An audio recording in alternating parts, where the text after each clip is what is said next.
Welcome to this explainer. We've got a massive topic today, literally, and our goal is to really wrap our heads around the immense scale of the United States. And we aren't going to get bogged down in opinions or assumptions here. Instead, we're going to build our understanding using pure, structured data. We are taking a journey from the absolute widest lens, looking at the country's staggering geographical and economic footprint, and then we're going to zoom all the way into the granular level. We'll look at the individuals who live there and the actual mechanics that keep the whole thing running. So here is our roadmap for today. We'll be hitting 4 main stops. 1. A nation by the numbers. 2. Forging the Republic. 3. The American people. And finally, 4. How the government works. All right, let's jump right into it.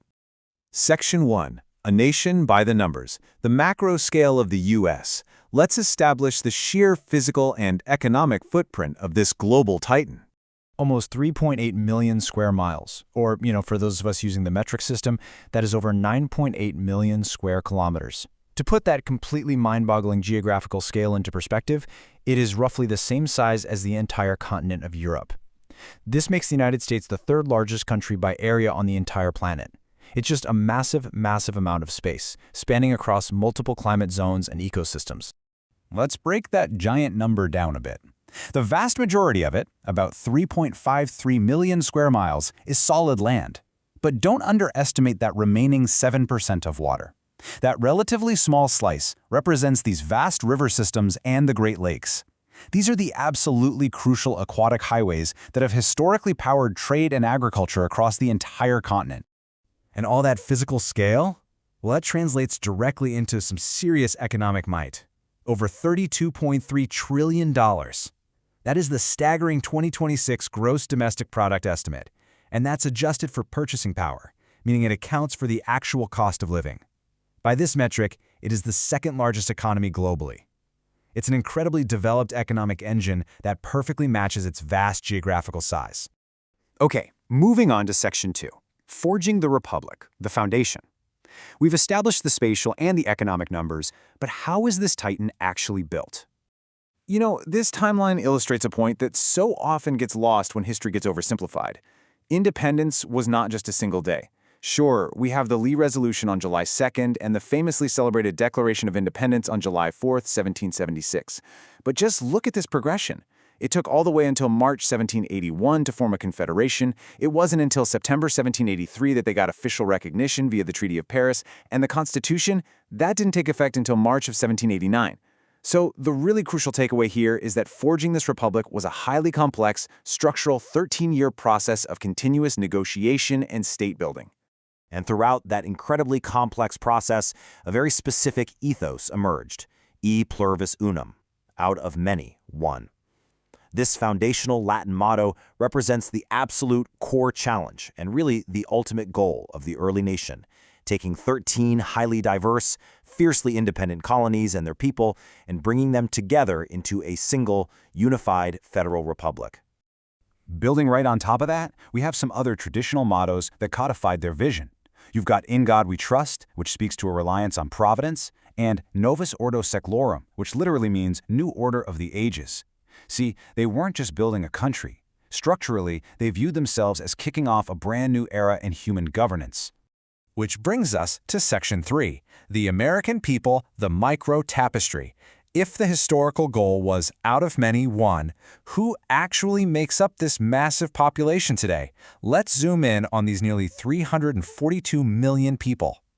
When we look at the 2020 census data, we see a deeply diverse and constantly evolving national tapestry. The population is 61.6% white and 12.4% black, with Asian Americans making up 6%. But what is particularly fascinating about our modern era is that 10.2% representing people of 2 or more races, alongside Native Americans and Pacific Islanders who aren't fully detailed in this top-level breakdown. It is a highly, highly complex demographic structure. But actually, race alone doesn't tell the whole story. Looking at the population by origin gives us another really vital layer to understanding this data. When measured by origin, 18.7% of the population identifies as Hispanic or Latino. This is a crucial structural component of that out of many one demographic reality we were just talking about. All right, so we've looked at the racial and ethnic origins of these 342 million people.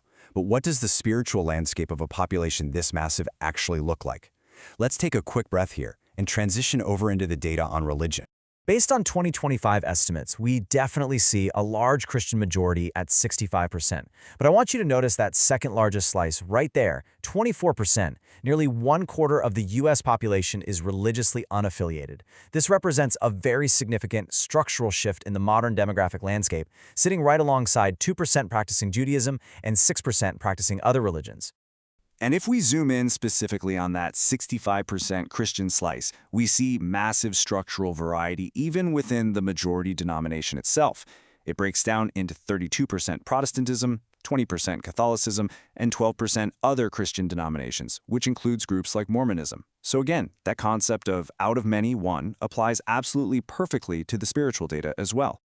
All right, let's head into our final section, Section 4, How the Government Works, the Mechanics. We need to tie all of this together and understand the mechanics of how this incredibly diverse tapestry of hundreds of millions of people, spread across almost 4 million square miles, is actually governed. The overarching system of the United States, which is centralized in the capital city of Washington, D.C., is a federal presidential republic.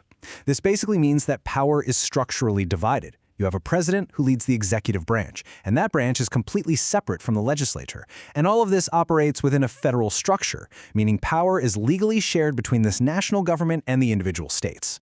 A core pillar of this federal structure is the legislature, known as Congress, and they are the ones who pass the laws for the republic. Notice the bicameral, or two-house structure here.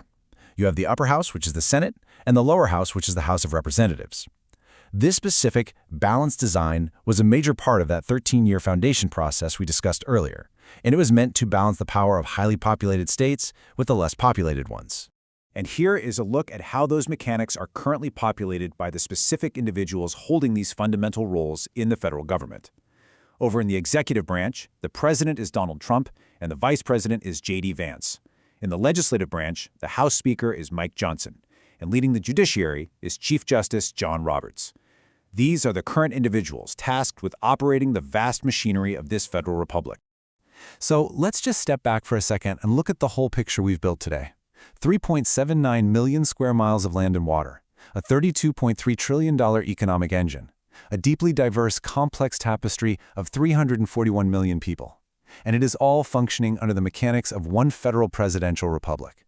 We have literally gone from the macro-global scale right down to the micro-human data. Which leaves us with this final thought. The founders envisioned a new order of the ages. But as that order continues to evolve, how will this immense scale, this crazy economic weight, and this incredibly diverse human data shape the very next chapter of the American story? I really hope this explainer has given you the structured foundation you need to explore that exact question. Keep learning, keep focusing on the data, and I'll catch you in the next explainer.